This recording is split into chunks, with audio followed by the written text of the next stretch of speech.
Good morning. Good to see you guys.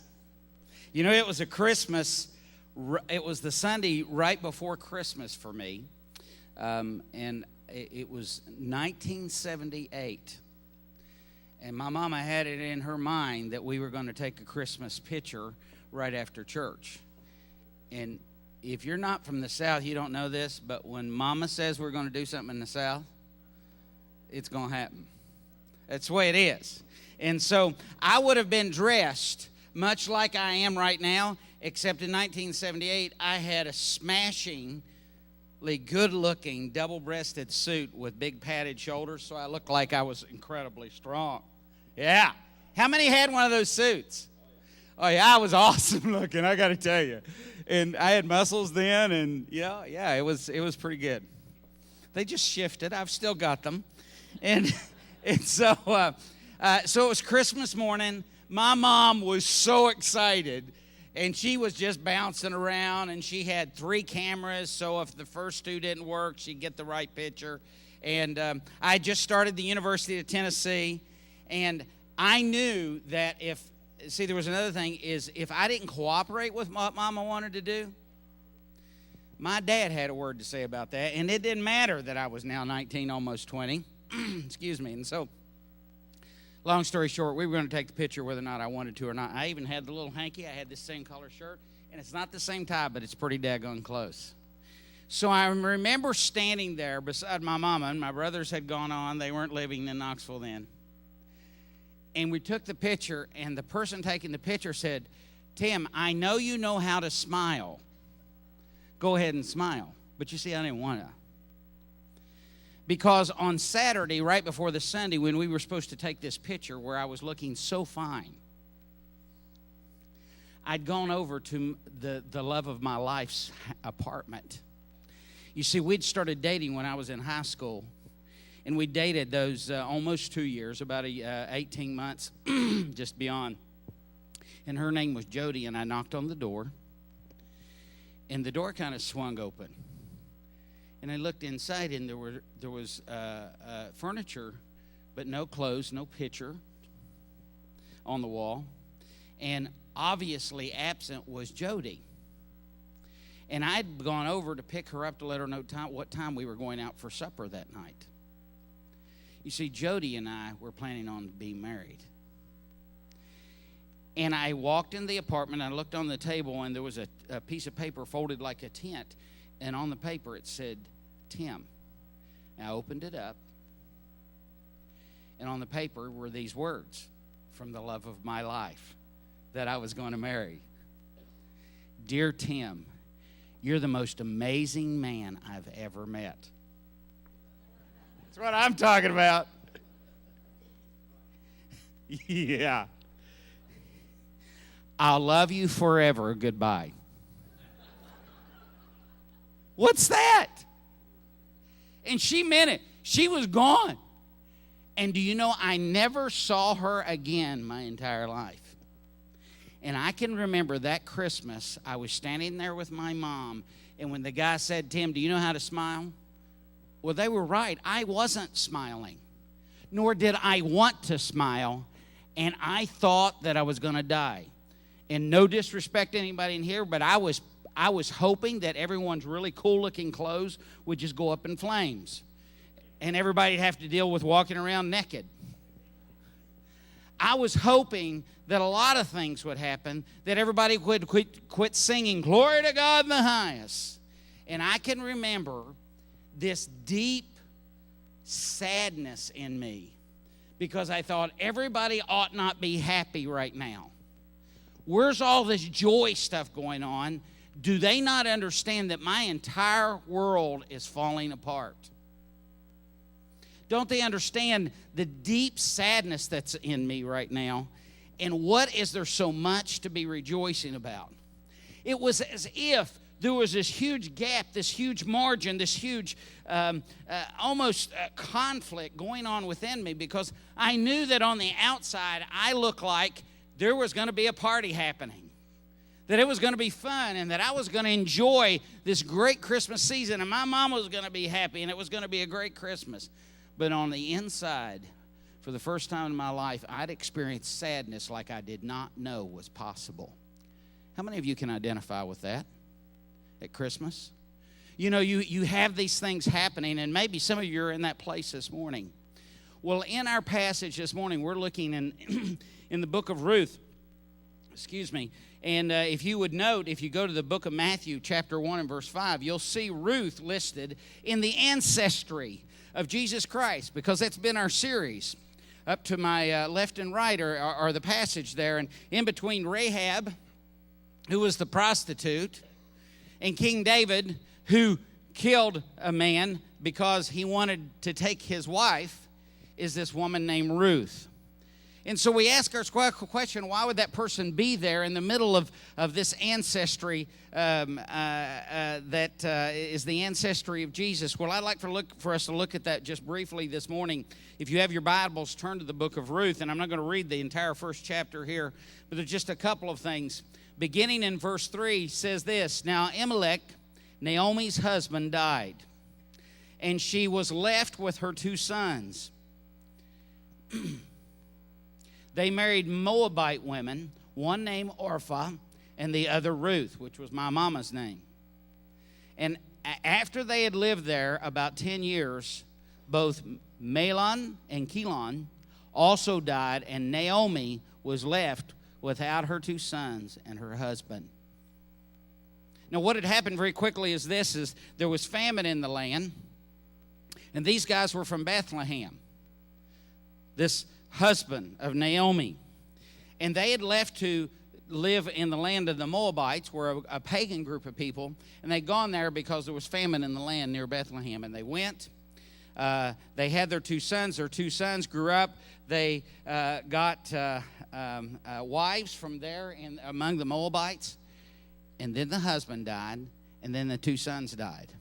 Now, I understand that Christmas wouldn't have been happening like it would for us. But in the middle of here's a man who set out to provide for his family. Just a side note, the very first part of the verse there in chapter 1 of Ruth says that it was the time in the land when the judges were ruling in Egypt, and because of it, there was incredibly great trouble. How many of you have felt like living in America, or if you have lived other places, that there's been times in your life when you felt like the government and the ruling authorities had messed up something for you? Well, hello.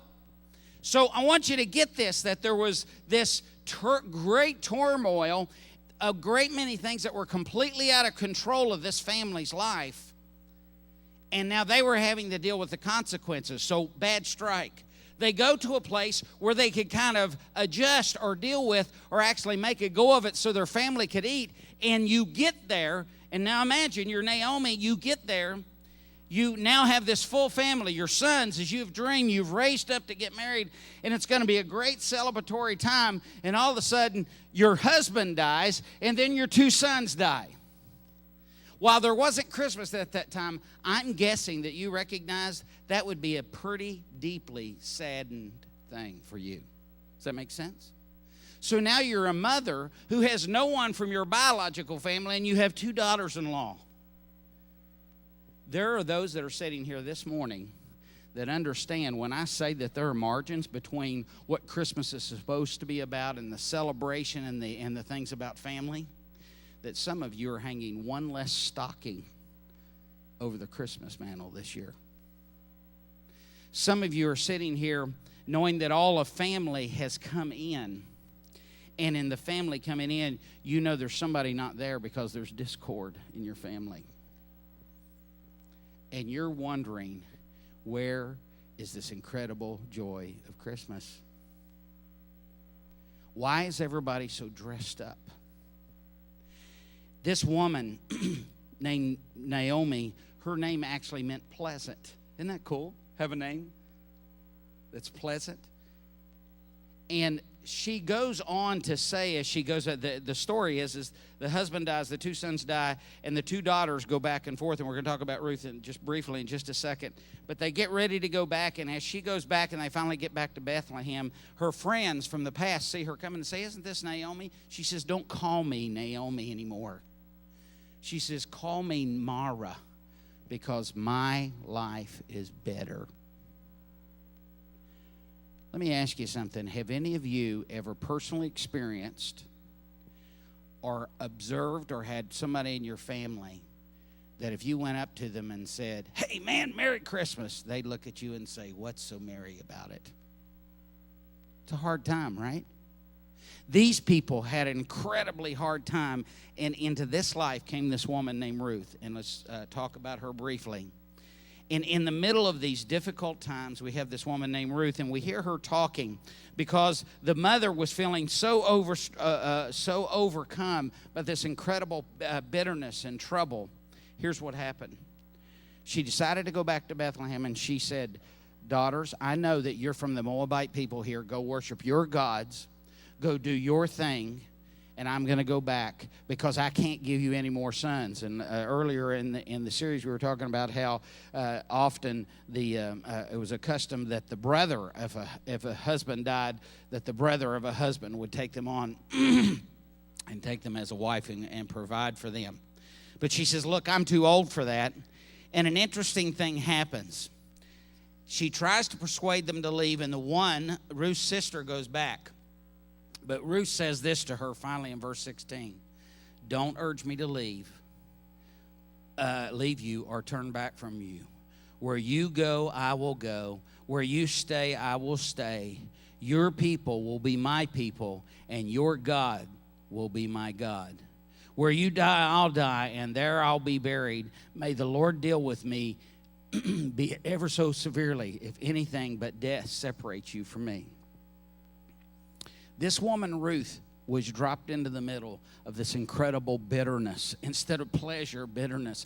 Instead of great bounty and many children and grandchildren, at this time in their life, although it wasn't Christmas at this time in their life, an incredible gap between what they'd all dreamed was going to happen with their great extended family. And she had her way out, and Ruth made a decision. She said, "I'm going to stay in the middle of what could be suffering, and I'm willing to give up what is familiar to walk with this woman, to love her, and to give my life away to her." There are two things that I would observe to you before Chris comes. And the first one is this. If you want to know why this woman, Ruth, is in the middle of this story, this ancestry of Jesus, I'd like to suggest to you it's because of this. She stands as a foreshadowing of the way that Christ would actually operate. Here's a woman that said, "I am willing to choose hardness, difficulty, suffering, and invest my life in someone for the great joy that comes in the middle of the conflict." Isn't that beautiful? But the second thing I think that she's probably there for is this, is to recognize that there is something that comes from the living God of the universe, that he is capable to deposit it in us in the middle of the Christmas seasons of our life when there's one less stocking to hang on the chimney, when there's one less person sitting around the Christmas table, when in the middle of what we thought would be joy, there's incredible pain. There's hope that comes from the living Creator.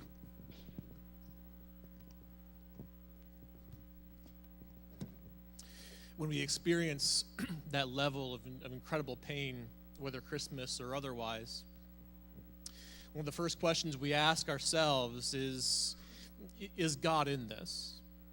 Because when we recognize that when we are living in the midst of circumstances that push us into the margins between expectation and reality, the way that things are versus the way that we think things should be, we understand that we are searching for meaning and answers and whether or not God has some overarching vision for that particular season of life. And if we unwisely remove God from the equation, then we're left with a world that seems to be morally, spiritually arbitrary. There's a writer named Richard Dawkins who wrote a whole book called The God Delusion, and he argues that Christianity, and in fact all religion, represents a beautiful dream, but nothing more. Like we delude ourselves by thinking that there is some larger meaning out there, that we really can't find it. And what he says is this. He says that what we are is ultimately a product of our own DNA. And DNA, he says, neither knows nor cares. We simply dance to its music.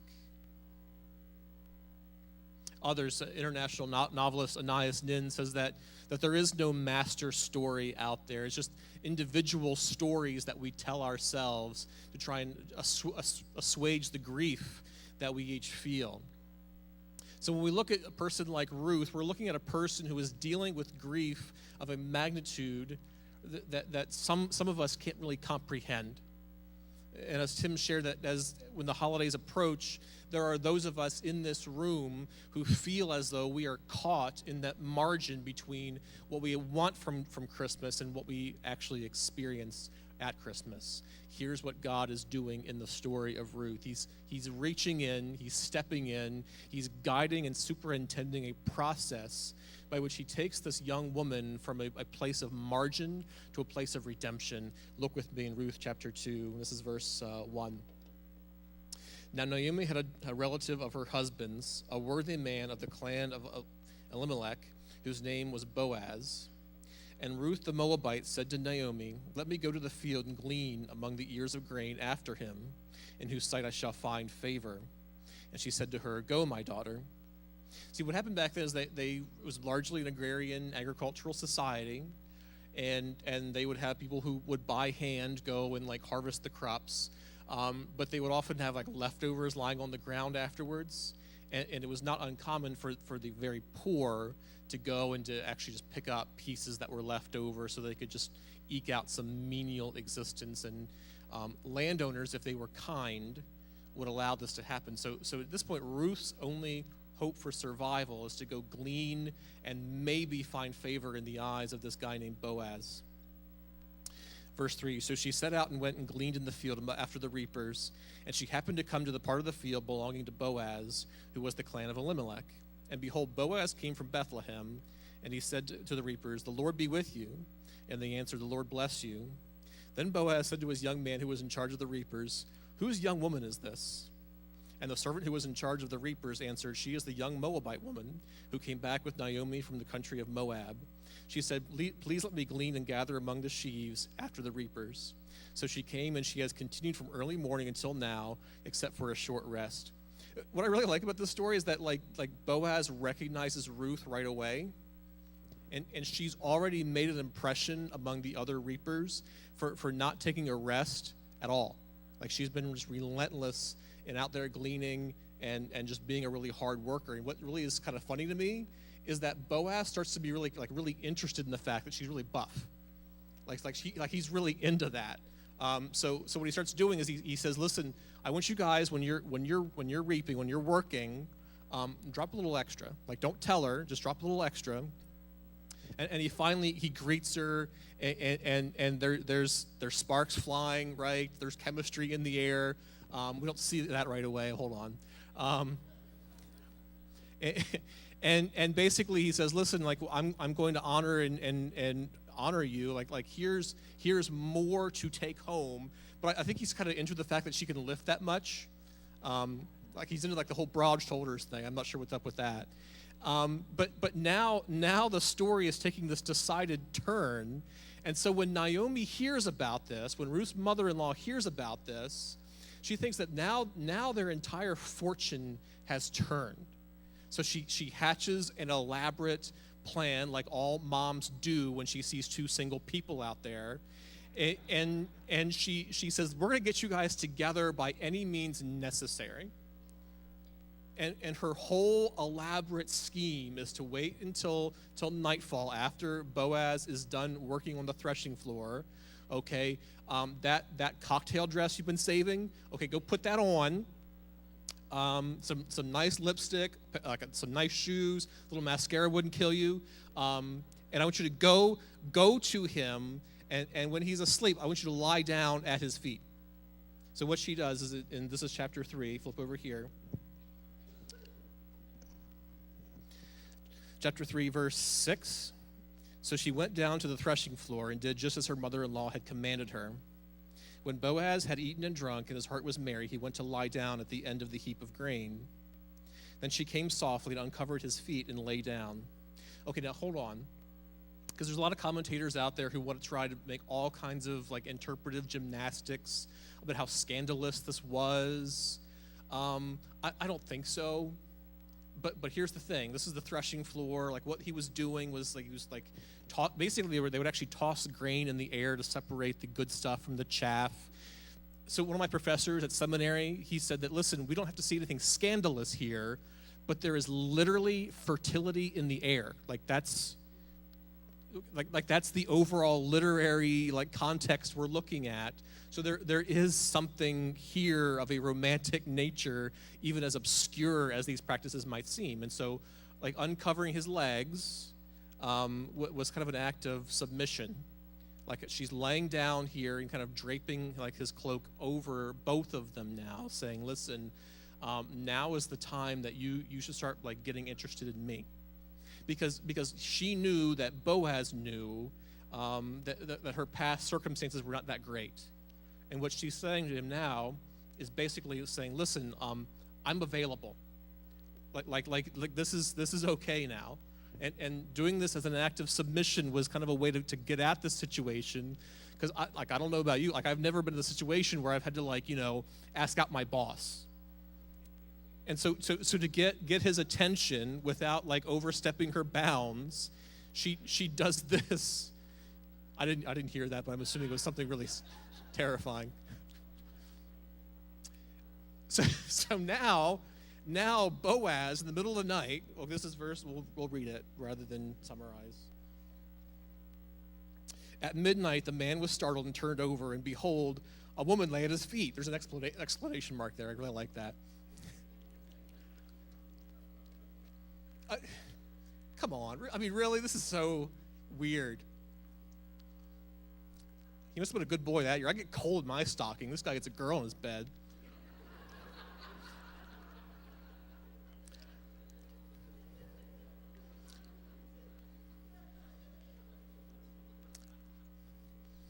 And I like the next verse. I really think that what happened is he's waking up, he's like, hey,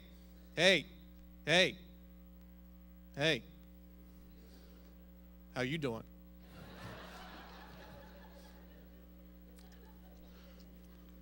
No, he's saying, like, who are you? Like, it's dark enough that, like, maybe, like, she's so, like, dolled up, he doesn't really recognize her. He's never seen her, like, wearing Versace before. But he's saying, listen, he said, who are you? And she answered, I'm Ruth, your servant. Spread your wings over your servant, for you are Redeemer. And he said, may you be blessed by the Lord, my daughter. You have made this last kindness greater than the first, in that you have not gone after young men, whether poor or rich. And now, my daughter, do not fear. I will do for you all that you ask, for all my fellow townsmen know that you are a worthy woman. And now it's true that I am a redeemer, yet there is a redeemer nearer than I. Remain tonight. In the morning, if he will redeem you, good, let him do it. But if he is not willing to redeem you, then as the Lord lives, I will redeem you. Lie down until the morning. So nothing scandalous happens. Let's just be clear about that up front. But what's happening here is that, listen, there are other people in Ruth's life who potentially could redeem her by marrying her. And he wants to make sure that he gets all of that business out of the way and actually do this up front, like do it like up front, out in the open, do it the right way before proceeding. So when we look at this story, we take a step back and remove ourselves from the weirdness of it all. We recognize that God is just continually at work behind the scenes, orchestrating and bringing these events together, bringing these two people together in a way that we would never have imagined happening otherwise. Like God just orchestrates events in our human lives in ways that we can't possibly understand. I love what John Piper says about this. He said that God is doing like 10,000 things in your life right now. You might be aware of 3 of them. That's on a good day. I don't know how to settle the whole issue of God's control and human choice. I don't know how to resolve all of those issues, but I know this. I know that when we look at this season of Christmas, we're looking at a time when God himself steps into human existence so that we don't have to rely on the fact that life is chaotic and weird. A few years ago, I went to the Dallas Museum of Art, and there was a really great exhibit there by Henri Matisse. And if you know Matisse's work, you know he's most famous for doing like these really abstract paintings of nudes. You wouldn't know they are unless you like read the description underneath, because they're these large paintings with these large blocks of solid color. And what I learned is that when he was working, he would actually have a whole team working with him. And they would make these large pieces of paper of solid color, and he would cut them out in the appropriate shape. And before he would paint on the canvas, he would have his team like take these pieces and put them on the canvas with like push pins and rearrange it to get it just right. And so when you look at his artwork, what you'll see is that behind the paint or underneath or beside the paint rather, you'll see all these tiny little pinpricks from all the places that he got it wrong the first time. See, as much as we want to think that life seems to be random, that there's no real right or wrong, there's no real master plan, we live in such a way that we think that there is a right and wrong way to live. And the truth is, our souls are so full of pinpricks from all the times that we've tried to get it right, that we think if we can just arrange ourselves appropriately, if we can just do all the right things, if we can just meet God halfway, that he will orchestrate things in our life to bring about our joy and our blessing. And when we look at the story of Ruth and Boaz and Naomi, we're seeing a story where God does some really weird stuff. And so when John later writes and tells the Christmas story from the very beginning, he says, in the beginning was the Word, and the Word was with God, and the Word was God. This one was with God in the beginning. And the Greeks had a really unusual word called logos, where we get the English word logic. And if you were living in that ancient world, you would recognize that word as sort of the guiding force of the entire universe. So what John is saying is that he says, listen, the universe has meaning because God gives it meaning. That's true. But Jesus is more than just is telling us there's more to life than just that life has meaning. Jesus is the meaning. Like Jesus, it doesn't just bring us truth. Jesus is the truth. Like Jesus doesn't just give us blessing. He is our blessing. Like he doesn't meet us halfway. Like God steps in, reaches into each of our lives and does these amazing things, not because we're awesome, because he's awesome. And the spectacular nature of this story is that God reaches in to the life of Ruth, and when she's living in the margins between expectation and reality, reverses her fortune so that now she can find peace, joy, happiness, and security through marriage to this great man, Boaz. It's amazing. But there's a lot of us in this room that haven't seen that happen in our lives just yet. And what you have to struggle with is the fact that sometimes you go to God, and God doesn't really orchestrate things in your life the way that you would want them to, or he doesn't really bring about your Boaz or your Ruth just yet. And there's a really great place in Matthew where Jesus is teaching, and he says, listen, like when you pray to God, I mean, what kind of father, when you ask him for bread, gives you a snake instead? And the truth is, a lot of us have been praying for bread for years and have been handed a lot of snakes. And if that's true, if we've been handed a lot of snakes and have to handle our own snake bites, it might be that those things that we've had in our lives aren't coming from God, and maybe God just hasn't given us that bread just yet. But the beautiful reality of Christmas, the beautiful reality of the gospel, is not just that God gives us blessings, but God is our blessing. It's not that if we're good, we get stuff. It's that because God is good, we get Jesus. He doesn't wait until we're out of the margins to start working in our life. He steps into the margins that we can have the most inexpressible, inexhaustible source of joy found in the entire universe.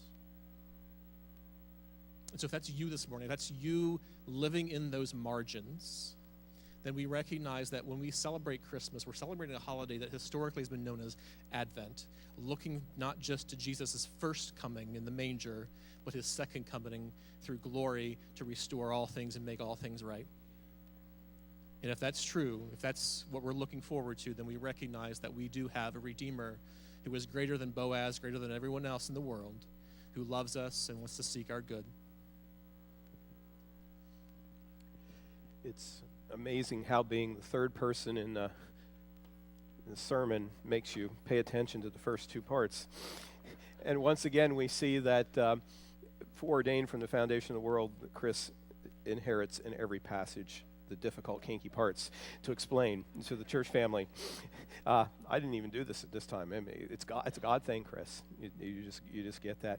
Well, hey, in 1978, while Tim was basking in the glory of his Butamus suit with its fancy lapels, Diana and I were moving to Dallas, Texas, having been married for a year. And a few months there, we decided to buy what was our first home. And this was in the late 70s, so it was in what's often known as the malaise of the Carter years, with runaway inflation and unbelievable interest rates. And so our first home had a mortgage of 9%. And we were thrilled because you couldn't get a new mortgage under about 12, 13% at the time. And what we did to get that mortgage so low as 9% is we assumed a loan from a couple of years earlier, meeting the amount of equity in that home and then assuming the debt in that home for the purchase price. And that's a little bit like what we have going on here in the story of Ruth.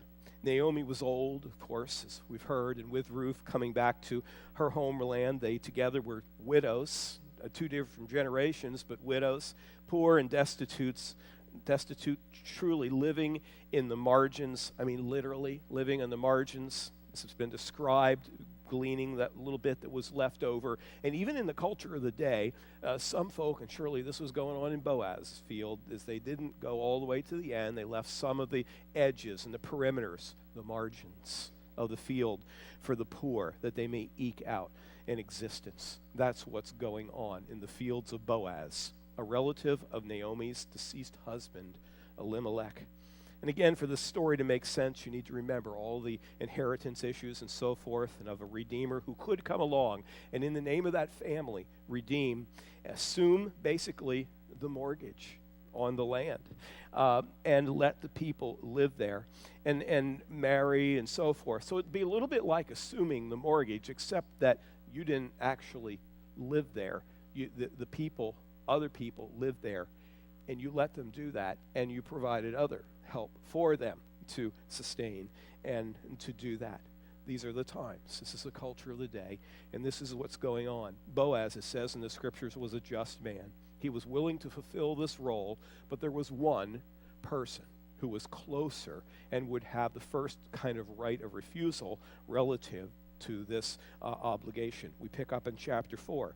It says, meanwhile, Boaz went up to the town gate and sat down there just as the guardian redeemer he had mentioned came along. Now, you went to the city gates. That was kind of like going to the courthouse. That's where you did business. Elders of the city witnessed, and you accomplished what you needed to do there. That's where you would assume a mortgage.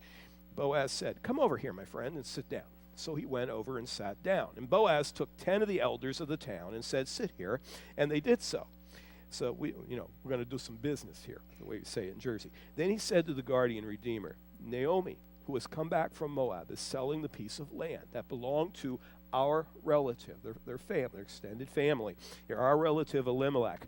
I thought I should bring the matter to your attention and suggest that you buy it in the presence of these seated here, in the presence of the elders of my people. If you redeem it, do so. But if you will not, tell me, and so I will know. For no one has the right to do it except you, and I am next in line. So he says, it's your choice. You have the right to do this, and you know that, you know the situation. And so the fellow's sitting there, and he's thinking, wow, all right. Yeah, I never thought about it. I can get this. Yeah, I can do this. I'll expand my own holdings and lands. And he says, I will redeem it, he said. Then Boaz said, on the day you buy the land from Naomi, you also acquire Ruth the Moabite, the dead man's widow, in order to maintain the name of the dead with his property. And you can almost see the man there hearing this and going, another woman? Another wife? I can't do that. I don't dare do that. That'll mess up everything at home. And that's basically what he says. At this, the guardian redeemer said, then I cannot redeem it because I might endanger my own estate. You redeem it yourself. I cannot do it. And so Boaz steps in to be the redeemer in the sight of the elders and who witnessed the transaction. The verses go on. And the transaction is consummated. He marries Ruth. And the book ends, the end of chapter 4, with a listing of a genealogy. Ultimately, they have a son, Obed. And down through the family of Obed comes a name, Jesse. Jesse is the father of David. And in turn, through the whole lineage of the family of David, all of these folks out of the tribe of Judah, ultimately will come Jesus. Without a doubt, the most popularly acclaimed sermon I've ever spoken. I've done it twice here. And when I've done it in the past, I've done it on the Sunday before Christmas. The title was Dealing with the Turkey at Your Table and the Sap in Your Family Tree. And it was all about what do you do with all the wacky relatives that come in Christmas and how do you make a successful go of it. But when we come right down to it, we are the sap in our own family tree. And the sap in our tree, all of us, goes back in the lineage, back to original sin, back to the garden, back to Adam and Eve. The issue of sin is what has come down to us. And what happens is that Jesus is the ultimate kinsman redeemer who, by his incarnation, comes into the family line and becomes that one who has the rights. And of course, through the virgin birth, he does not inherit the sap, the disease, but he is able to step in as the ultimate kinsman redeemer to assume the mortgage debt, the debts of our sin, and to pay for that and to give us all that we need for life eternal. The theological significance is this, that Christ can be regarded as the perfect Boaz, the perfect kinsman redeemer, identifying himself and redeeming us because of our need. Throughout the New Testament, there are wonderful scriptures that if you remember this story and you think back to it, it makes several passages in the New Testament come alive. Like this one from Hebrews chapter 2, where it says, both the one who makes men holy and those who are made holy are of the same family. So Jesus is not ashamed to call them brothers. Why is he not ashamed? We're family with him. He is the kinsman redeemer. Again, in Hebrews 2, it says, since the children have flesh and blood, he too shared in their humanity. That's what the incarnation is, him coming to share in our humanity, that by his death, he might break the power of him who holds the power of death, that is the devil, and free those who all their lives were held in slavery by their fear of death. He is the kinsman redeemer who comes into the family and pays that price, redeems us, and gives us what we don't have in the family, righteousness that covers our sin. And the most wonderful verse, it really is, in 2 Corinthians chapter 8 and verse 9. It sums it up. For you know the grace of our Lord Jesus Christ, that though he was rich, yet for your sake he became poor, that you through his poverty might become rich. I've often said what that verse is Christ's riches story. How Christ went from the riches of glory, and that's what Philippians 2 is all about. From the riches of glory, it's his riches to rags story. Taking on humanity, paying the kinsman redeemer role. That by his righteousness and by the payment that's paid, assuming our sin and paying the debt, we may have a story that takes us from rags to riches. So we have been redeemed, brought in from the margins of life into the family of God. And so Christmas is a celebration of Christ coming into the human condition to assume this role and to take on our debt and to pay as the ultimate kinsman redeemer. As Chris said, over the years, Christians have celebrated Christmas not merely as the incarnation, but as the season of Advent, not looking only at the first coming, but anticipating Christ's second coming, wherein all of creation will be brought to a state of completion. And the joy that we search for in this earth, that we can never find ourselves, will be found in perfect relationship with Christ. When we, as the scriptures speak of us, as the bride of Christ, at the marriage supper of the Lamb, the one who has redeemed, the Lamb who has redeemed. You see how all these things fall into place in the scriptures? We gain our full inheritance, and there our perfect relationship.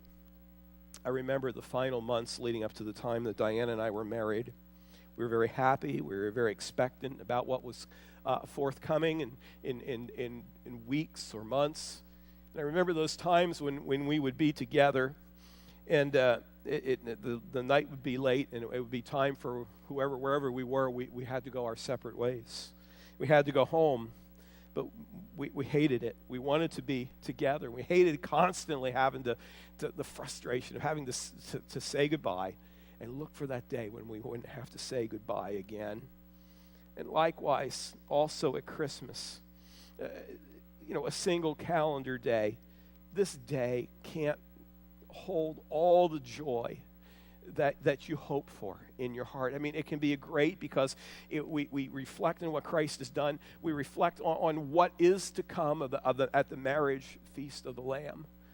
But the day itself, it's not going to be perfect. It's the season. Our lives here, they can't be ever anything perfect like what our hearts really long for. But what they can be as we trust in God and as we bear in mind the details of these stories, as we're refreshed in the memory through the scriptures and through our times together of what Christ has done for us, what we can have by God's grace is we can have a taste of it.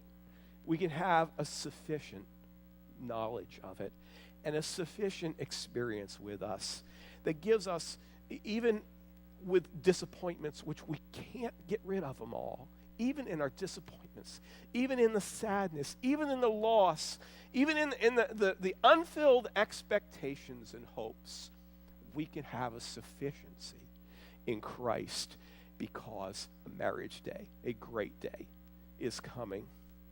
I love that passage, that phrase from near the end of the Chronicles of Narnia, where it says, as they're in the new land of Narnia, "This is the land I have been looking for all my life," one of the characters said. "I've been looking for this all my life. I never knew it till now." The reason why we love the old Narnia is that sometimes it looked a little bit like this place, but it never will look like that place. Our hearts will never be completely filled here. It's not going to be perfect here. Our joy is never going to be totally full, not even on Christmas Day. But our joy can be sufficient because we know where we have come from and a price of Redeemer that's been paid for us for where we have come from and the relationship we have, and that we have a hope for what is yet to come. And that's what we celebrate, and that is sufficient for us.